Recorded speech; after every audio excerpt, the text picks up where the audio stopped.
પુરુષોત્તમ માસની મહાત્મ્ય કથા અધ્યાય 5મો. શ્રી વિષ્ણુનું ગૌલોકમાં જવું. નારદજીએ પૂછ્યું, હે મહાભાગ્યશાળી, મળમાસ ઢળી પડતા પ્રભુએ તેને શું કહ્યું? શ્રી નારાયણ બોલ્યા છે કે, હે નારદજી, મળમાસ બેભાન થઈ ઢળી પડ્યો એટલે શ્રીહરિએ ગરુડને આજ્ઞા કરી. આથી ગરુડ મળમાસને પોતાની પાંખો વડે શીતળ પવન નાખવા લાગ્યા. થોડી વારે કળવળતા મળમાસ ભાનમાં આવી ઊભો થયો.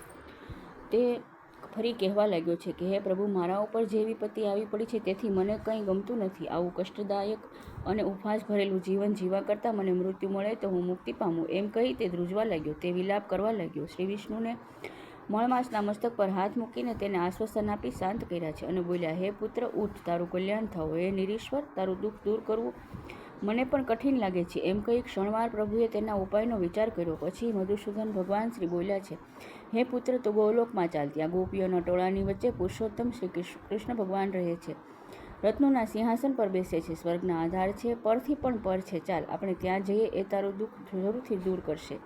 એ ગોલોક વિશે તને જણાવું છું. ગોલોક જે અજ્ઞાનરૂપ અંધકાર નાશ કરનાર છે, જ્ઞાનરૂપી માર્ગ દેખાડવાવાળો છે, જ્યોતિ સ્વરૂપ છે, ત્રણેય લોક કરતાં સુંદર છે. તેની લંબાઈ તથા પહોળાઈ 3 કરોડ યોજનની છે. સર્વ કરતાં ઉત્તમ છે. ત્યાં મનનું કે શરીરનું દુઃખ નથી અને ઉત્તમ રત્નોથી શણગારેલા અસંખ્ય મહેલોથી તે ચોપાસ શોભી રહ્યું છે. એ ગોલોકની નીચે જમણી બાજુ 50 કરોડ યોજનના અંતરે વૈકુંઠ લોક છે અને ડાબી બાજુ તેટલા જ અંતરે શિવલોક છે.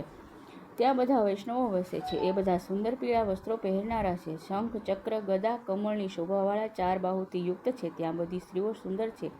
મહાભાગ્યશાળી શંકરના ગણો પણ ત્યાં રહે છે. તેઓ બધા જટાઓ ધારણ કરનારા, સર્પોની જનોઈ પહેરનારા, બધાય ગંગાધારી, શૂરા, 3 નેત્રોવાળા તથા જયથી શોભનારા છે. ગોલોકની વચ્ચે ઘણી સુમનોહર જ્યોતિ છે. એ જ્યોતિની અંદર મનોહર સ્વરૂપે કૃષ્ણ બિરાજમાન છે. એમનો રંગ શ્યામ કમળની પાંખડી જેવો છે. હાથમાં મુરલી ધારણ કરે છે. છાતીમાં શ્રીવત્સનું ચિહ્ન છે. રત્નના સિંહાસન પર બિરાજમાન છે અને વનમાળાથી શણગારેલ છે. તેમની ઉંમર કિશોર એટલે કે 8 વર્ષ જેટલી જ જણાય છે. તે ગોવાળનો વેશ ધારણ કરે છે. સર્વના પ્રભુ છે. રાસમંડળની વચ્ચે બિરાજે છે.